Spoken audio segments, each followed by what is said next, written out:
गोर लगे छी। हम चमचम मैथिली गीत में अहाँ सबके स्वागत करे छी। आई हम एगो काली माँ के गीत गबै छी।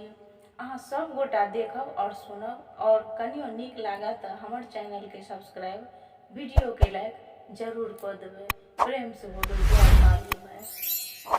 बारह बरख पर काली एली नैहर, बारह बरख पर काली एली नैहर।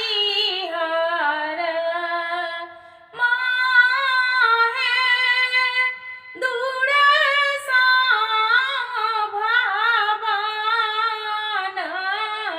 निपाये, माहे दूर सा भवन निपाये।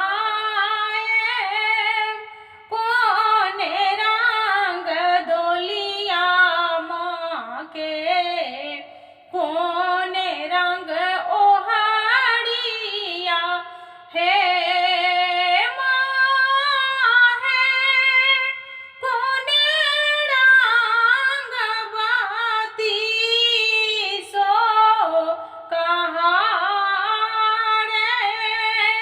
लाल रंग डोलिया माँ के, पीरे रंग ओहरिया है। माहे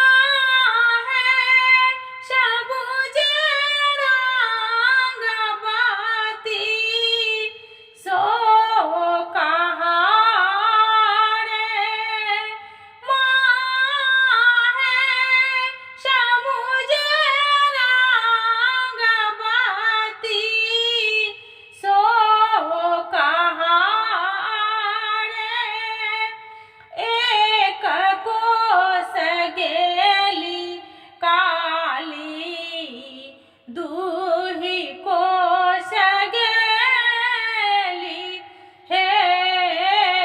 एक कोस गेली काली, दूही कोस गेली हे।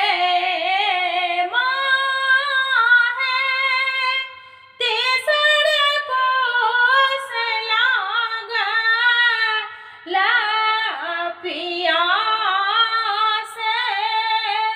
माहे तेसर कोस लागल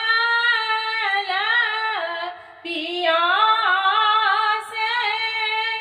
जांघिया के चीरी काली, रक्त चुबाओल।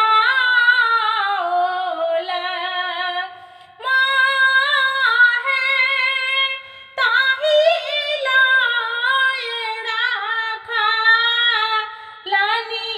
आधारे। माहे ताही लाय रखलनी आधारे। भानहि विद्यापति सुनु माता काली हे। भानहि विद्यापति